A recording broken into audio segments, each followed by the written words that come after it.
అదరగొట్టే కారం రంగు రుచి ఆచి కారం పొడి. అధికార పార్టీ అందులోనూ అది సీఎం సొంత జిల్లా కూడా. మరి అక్కడి పదవంటే నేతలు ఆ మాత్రం ఆశ ఉండదా చెప్పండి. ఇప్పుడు సేమ్ టు సేమ్ ఇదే సిచ్యువేషన్ కనిపిస్తోంది. అక్కడ ఎమ్మెల్యేలుగా ఉన్నవారు సైతం పార్టీ పదవులపై కన్నేశారు. కొత్తగా అవకాశం కోసం ఒకరు, కొనసాగింపు కోసం మరొకరు తీవ్ర ప్రయత్నాలు చేస్తున్నారట. ప్రజాప్రతినిధులుగా ఉండటమే కాదు, పార్టీ క్యాడర్ని సైతం నడిపేందుకు ఉవ్వీలూరుతున్నారు ఆ ఇద్దరు నేతలు. జిల్లా అధ్యక్ష బాధ్యతలు చేపట్టేందుకు అప్లికేషన్స్ పెట్టుకోవడమే కాదు, హైకమాండ్కి వరుసబెట్టి విజ్ఞప్తులు సైతం పంపుతున్నారట. ఇంతకీ ఎవరి వాళ్ళు, ఏంటా కథ?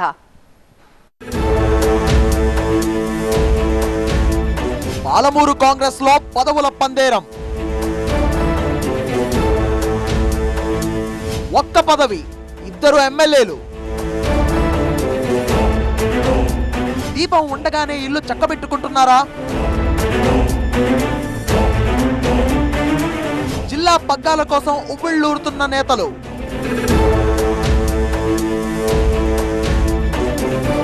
ఉమ్మడి మహబూబ్ నగర్ జిల్లాలో గత 10 ఏళ్ల రాజకీయం వేరు, ఇప్పుడు వేరు. ఎందుకంటే దశాబ్దం పాటు ఇక్కడ కారు పార్టీదే హవా. అయితే 2023 తర్వాత సీన్ టోటల్ గా మారిపోయింది. ఉమ్మడి జిల్లాలో మొత్తంగా 14 స్థానాలుంటే 2 స్థానాలు మినహా అన్నింటా కాంగ్రెస్ జెండానే ఎగిరింది. గెలిచిన ఇద్దరు బీఆర్ఎస్ ఎమ్మెల్యేల్లో ఒకరు కండువా మార్చేయడంతో జిల్లాలో అధికార పార్టీ బలం మరింత పెరిగింది. మరి అలాంటి పరిస్థితుల్లో పార్టీ పదవులైనా ప్రభుత్వ పదవులైనా దక్కే అవకాశం ఉంటే నాయకులు ఎందుకు వదులుకుంటారు? ఇప్పుడు అదే ప్రయత్నంలో ఉన్నారు జిల్లా హస్తం నేతలు. ముఖ్యంగా డీసీసీల నియామకంపై క్లారిటీ వచ్చే సమయం ఆసన్నమవడంతో ఆ పదవిని చేపట్టేందుకు శక్తికి మించి కృషి చేస్తున్నారు. ఒక రకంగా చెప్పాలంటే ఇటీవలే గెలిచిన ఎమ్మెల్యేలు రాజకీయంగా మరింత ఎదగాలని ప్రణాళికలు వేసుకుంటున్న వేళ ఈ పార్టీ పదవులను అందుకు సోపానాలుగా ఉపయోగించుకోవాలని భావిస్తున్నారు. ఈ వరుసలో ఇద్దరు కాంగ్రెస్ ఎమ్మెల్యేలు ఆశగా అధిష్టానం వైపు చూస్తున్నారు. తొలిసారి ఎమ్మెల్యేగా గెలిచిన నాగర్ కర్నూల్ ఎమ్మెల్యే డాక్టర్ కూచుకుళ్ల రాజేష్ రెడ్డి జిల్లా పార్టీ బాధ్యతలు చేపట్టేందుకు ఉవ్విళ్ళూరుతున్నారట. కల్వకుర్తి, నాగర్ కర్నూల్, అచ్చంపేట, కొల్లాపూర్ అసెంబ్లీ నియోజకవర్గాలతో ఏర్పడిన ఈ జిల్లాకు పార్టీ అధ్యక్షుడిగా ఉంటే రాజకీయంగా కలిసి వస్తుందన్న భావనలో ఆయన ఉన్నారట. అయితే ఆయన కంటే బలమైన నేతలే నియోజకవర్గంలో ఎమ్మెల్యేలుగా ఉన్నప్పటికీ పార్టీ బాధ్యతలు చేపడితే జిల్లాలో కొంత ప్రాధాన్యత పెరుగుతుందని భావిస్తున్నారట. ప్రస్తుతం మొదటిసారి ఎమ్మెల్యేగా నియోజకవర్గ కార్యకర్తలు, నాయకులతో టచ్ లో ఉంటున్నప్పటికీ డీసీసీ అధ్యక్షుడిగా ఆ రేంజ్ మరింత పెద్దదిగా ఉంటుందని, రాజకీయ అనుభవంతో పాటు క్షేత్రస్థాయిలో పార్టీ నిర్మాణంపై పట్టు సాధించవచ్చు అనే కోణంలో ఆలోచన చేస్తున్నారట ఈ డాక్టర్ ఎమ్మెల్యే. ఇక రెండోసారి మహబూబ్ నగర్ డీసీసీ అధ్యక్షుడిగా కొనసాగేందుకు దేవరకద్ర ఎమ్మెల్యే జి మధుసూదన్ రెడ్డి తీవ్ర ప్రయత్నాలు చేస్తున్నారు. ప్రభుత్వం ఏర్పడక ముందు నుంచి డీసీసీ అధ్యక్షుడిగా ఉన్న ఆయన అసెంబ్లీ, పార్లమెంట్ ఎన్నికల్లో కీలక పాత్ర పోషించారు.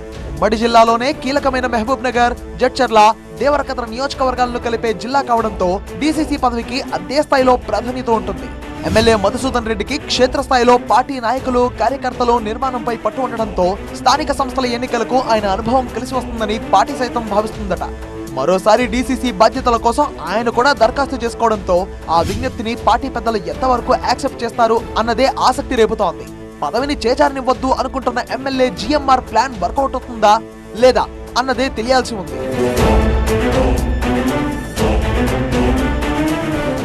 ఇద్దరే అన్నట్టు ఎమ్మెల్యేలు డీసీసీ పోస్ట్ కోసం తీవ్ర ప్రయత్నాలే చేస్తున్నట్టుగా తెలుస్తోంది.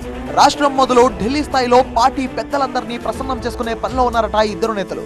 దీపం ఉండగానే ఇల్లు చక్కబెట్టుకోవాలి అన్నట్టుగా పవర్ లో ఉన్నప్పుడే పార్టీ పగ్గాలు చేపడితే రాజకీయంగా మరింత లాభం చేకూరుతుందని భావిస్తున్న నేతలు ఎట్టి పరిస్థితుల్లో ఈసారి ఛాన్స్ మిస్ కాకూడదని చూస్తున్నారట. పార్టీ పదవుల విషయంలో ఎన్నడూ లేని హడావిడి చేసిన కాంగ్రెస్ పార్టీ అధిష్టానం క్షేత్రస్థాయిలో ఇన్ఛార్జీలను నియమించి దరఖాస్తులను స్వీకరించింది. డీసీసీ పదవుల ఎంపిక విషయంలో పలు నియామకాలను కూడా పెట్టడం కొసమెరుపుగా చూడొచ్చు. మొదటి నుంచి పార్టీ కోసం కష్టపడిన వారికి ప్రాధాన్యత ఉంటుందని పార్టీ పెద్దలు తేల్చి చెప్పడంతో పాటు ఇప్పటి వరకు అవకాశం దక్కని వారికి ఇప్పుడు పరిగణలోకి తీసుకుంటామో అనే సంకేతాలు ఇవ్వడంతో ఎమ్మెల్యేలుగా గెలిచిన డీసీసీలకు మళ్లీ అవకాశం వస్తుందా లేదా అనే సందిగ్ధత ఏర్పడింది. అంతేకాదు ఎమ్మెల్యేలుగా ప్రాతినిధ్యం వహిస్తున్న వారికి మళ్లీ పార్టీ పదవుల్లో ప్రాధాన్యం ఇస్తారా అన్నది చర్చనీయాంశంగానే ఉంది. ఇప్పటి వరకు పదవుల్లో అవకాశాలు దక్కని వారి విషయంలో హైకమాండ్ ఏ నిర్ణయం తీసుకుంటుంది అనేది కూడా కీలకంగా మారింది. అప్లై చేసుకున్నాం, విజ్ఞప్తులు పంపించాం, ఆపై అధిష్టానం ఇష్టం అన్నట్టుగా అధికార పార్టీ ఎమ్మెల్యేల ధోరణి కనిపిస్తోంది. మరి ఛాన్స్ ఎవరికి దక్కుతుందో చూడాలి.